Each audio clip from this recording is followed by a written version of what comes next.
Bonsoir, bonjour et bienvenue dans mon direct surprise numéro 10. Alors aujourd'hui, je râle.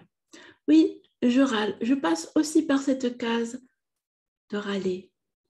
Alors, en fait, on va continuer sur la thématique de la colère et c'est pour nous aider tout un chacun parce que tous, on passe par ces cases-là dont je vais vous parler. Il y en a plusieurs en fait. Et pourquoi je fais tous ces lives tous les jours? Déjà c'est le direct surprise que j'ai prévu de faire tout le mois de septembre pour suivre une de mes clientes qui le met en place. Elle aussi, c'est ce que je lui avais proposé de faire. Et donc, du coup, je me suis dit, je vais le faire moi aussi. Et donc, du coup, j'ai souhaité parler de la colère, tout simplement parce que la colère, ce sont des émotions que nous avons un peu beaucoup en ce moment. À la rentrée, il se passe toujours beaucoup de choses, beaucoup de changements dans nos vies. Voilà. Et donc, du coup, je me suis dit, pourquoi pas accompagner par des petits directs tous les jours. Et puis aussi pour si vous aussi, vous voulez avancer sur vos objectifs, sur vos projets, pourquoi pas, ça peut vous aider, point de vue avancement, enfin voilà, bref, voilà. Donc, dans tous les cas, si vous voyez la vidéo, si vous voyez un replay, je vous invite à liker, commenter, puis si vous voyez en direct, aussi, comme ça, je sais que vous êtes là et ça me permettra de vous saluer. Voilà. Donc, quand on se lève le matin, d'accord, en fait, on espère tous avoir une belle journée. Et comme on espère tous avoir une belle journée, eh bien, on va mettre en place nos actions, ce qu'on s'est prévu. Et parfois, eh bien, en fait, on va se retrouver encore face à la colère. Et notre colère, des fois, régulièrement, eh bien, on va la retenir. La colère, on va la refouler. J'en ai déjà parlé dans la vidéo, dans le direct surprise 7 et 8, mais là, je vais continuer, je vais aller un petit peu plus loin par rapport à ça. En fait, comme je vous ai dit aussi dans la vidéo 7 et 8 aussi, en fait, parfois, elle est rendue inopérante, en fait, par d'autres personnes qui font en sorte que notre colère soit rendue inopérante. C'est comme, par exemple, vous avez votre gamin, il se met à criser, qu'est-ce que vous allez faire? Lui dire, chut, tais-toi, vous allez le rabrouer, voilà. En fait, vous avez rendu inopérante la colère. Et dans ces cas-là, en fait, la colère, comment elle va se passer? Eh bien, elle va se dérouler de plusieurs manières. J'en ai déjà parlé de certaines, mais là, on va continuer en profondeur. Donc, en fait, elle va passer par des sentiments qui peuvent être parasites, par des jeux psychologiques. On va passer par la case persécuteur. On va aussi parfois avoir des sentiments envers la personne qui n'a pas entendu notre besoin fondamental. Eh bien, on va avoir du ressentiment envers elle. On ne va pas être très agréable avec elle. On n'aura pas envie forcément de converser avec cette personne-là. Dans tous les cas, là maintenant, je dirais que quand il nous arrive de passer par ces sentiments-là, ce n'est pas agréable pour nous et ce n'est pas agréable pour l'autre. On le sait tous, mais on est parti dans ce système-là et ce n'est pas forcément très agréable. En fait, on peut l'arrêter si on écoutait notre colère dès le départ, si elle n'avait pas été rendue inopérante par quelqu'un d'autre aussi.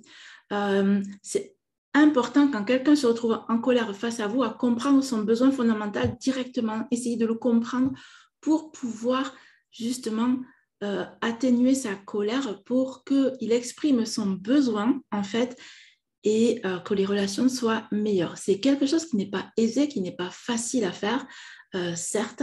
Il y a certaines choses que j'ai compris depuis un certain temps et que je me suis dit si j'avais su plus tôt, peut-être qu'il y aurait des choses un petit peu meilleures parfois dans ma life. Mais dans tous les cas, ça m'arrive aussi parfois de râler. Et quand on râle, en fait, qu'est-ce qui se passe? Par exemple, je suis sûre que ça vous arrive vous aussi, ou parfois, en fait, vous insultez. Vous insultez quelqu'un. Putain, mais il est con celui-là. Ouais, voilà, j'ai dit un gros mot. Mais je suis sûre que vous le dites vous aussi. Et en fait, vous nommez la personne, vous, et là, en fait, vous êtes en train de râler parce que cette personne-là vous embête. Rappelez-vous, par exemple, dans la Belle Verte, il y a une vidéo qui tourne régulièrement sur les réseaux sociaux qu'on voit du film de la Belle Verte où on voit une voiture qui passe et puis qui s'arrête au feu et qui touche à peine un peu le rétroviseur. Et là, le gars, il se met en colère parce qu'en fait, eh bien, on a touché son rétroviseur. Il est en train de rabaisser, c'est Lindon, oui, voilà, Vincent Lindon. Il est en train de le rabaisser, il est en train de le pourrir, en fait, tout simplement. Et à un moment, Vincent Lindon, il fait non. Il le prend à l'envers, il fait c'est vrai, c'est très grave ce qui se passe. Enfin bon, bref. Et dans ces cas-là, il est en train de lui montrer son ridicule par rapport à sa colère qu'il a juste touché son rétroviseur. Mais l'autre en face, quel était son besoin quand on a touché son rétro? Il se dit, ben zut, en fait, il va avoir un problème mon rétroviseur. Et donc, de ce fait, il va falloir que j'ai des frais supplémentaires. Il n'a peut-être pas le revenu à ce moment-là pour payer les frais sur son rétro, etc. Et peut-être que tout simplement, son rétro a été justement l'élément déclencheur parce que juste avant, peut-être qu'il s'est engueulé avec sa bonne femme et que de ce fait, il s'est plaint à la première personne qui passait parce qu'il avait sa colère de retenue. Et là, c'est ce qui se passe en fait. J'imagine bien que c'est une colère retenue. Il a explosé et Vincent Lindon lui montre son ridicule. Et en fait, la colère, c'est quoi? C'est une émotion à la base, d'accord? C'est juste une émotion. C'est une émotion qu'il faut accueillir. L'émotion, la colère, elle est là, ok? Il faut juste accepter que la colère, elle soit présente. Une émotion, c'est ni bon ni mauvais. Elle est juste là, la colère. Et en fait, la colère, elle joue son rôle de se manifester. Et nous, notre pouvoir, on a un pouvoir quand même face à tout ça, en fait. Je dirais que c'est le pouvoir de comprendre ce qui se passe. Et dans mes accompagnements, en fait, eh bien, par exemple, l'accompagnement 96 jours, je reste focus sur la liste de mes rêves. C'est certain qu'à un moment donné, vous allez vous retrouver en colère pendant 96 jours. Si à un moment donné, vous n'avez pas été en colère, bon, il y en a certains qui disent ne pas être en colère. Ok, j'accepte, tant mieux. Voilà, moi je sais que je l'apprends au fur et à mesure à la dompter, à la comprendre, à aller directement la source de la colère. Et voilà, pour ne pas râler sur la première personne qui passe, il ne faut pas qu'elle se prenne ma colère retenue. Lorsque j'ai du ressentiment envers quelqu'un, ben, j'essaye de le lui dire le plus rapidement possible parce que sinon ça va me pourrir. Et puis, je n'ai pas envie d'avoir des relations. Voilà, j'ai envie d'être satisfaite et que les autres en face le soient aussi. Et donc, du coup, dans les accompagnements, forcément, vous allez vous retrouver face à la colère. Et comme vous pouvez voir, en fait, je vous décris le process ici. Et c'est ce que je ferai à ce moment-là aussi. Je serai apte aussi à vous aider par rapport à ces schémas qui peuvent vous arriver dans votre vie.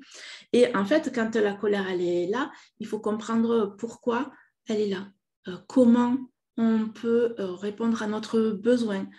Quel est ce besoin? Il fallait le chercher, ce besoin, parce que parfois, il est carrément enfoui, ce besoin. On l'a tellement enfoui, notre besoin, parfois. Voilà. En fait, à la base, on est né pour nous améliorer. À la base, on est né pour chaque jour grandir un peu plus, avancer, évoluer. Voilà. Comme la plante grandit jour après jour, elle évolue de plus en plus, ça fait de plus en plus de belles feuilles. Ben, nous aussi, c'est le cas. On est là pour évoluer et comprendre nos besoins au fur et à mesure pour pouvoir les nourrir le plus régulièrement possible. Et lorsqu'on en a, parce que se retrouver en confrontation avec l'autre, c'est pas toujours évident. Et quand on est en colère avec quelqu'un, c'est simple de comprendre notre besoin et l'expliquer. Voilà. Dans tous les cas, quand la colère elle se manifeste, c'est le I, le SOS de nos besoins fondamentaux. Okay? Voyez que la colère, c'est comme un high est comme un SOS de vos besoins fondamentaux. Tu te mets en colère, pourquoi? Qu'est-ce qui se passe là qui te fait être en colère? Voilà. Qu'est-ce qu'a fait l'autre? Ou toi-même, qu'est-ce que tu t'es fait? Parce que des fois, on se met en colère contre nous, n'est-ce pas? Voilà. Et il est important, en fait, de se rendre compte de tout cela pour être doux avec nous. On est là pour être doux avec nous-mêmes, en fait, et avec les autres. Voilà. Dans tous les cas, je vous souhaite une agréable soirée, une agréable journée. Si vous le regardez en replay, je vous invite à me le spécifier, pourquoi pas aussi. Me noter ce que vous en pensez par rapport à tout ce dont je viens de parler, votre avis, votre commentaire, votre point de vue, voilà, m'intéresse. Et je propose donc des accompagnements 96 jours, je reste focus, je réalise mes rêves. Donc, si ça vous intéresse, vous pouvez me joindre en MP avec plaisir, en message privé avec plaisir. Eh bien, j'y répondrai ou par mail si vous le souhaitez. Tout sera dans le descriptif. Voilà. Je vous souhaite une belle soirée, belle journée. À bientôt.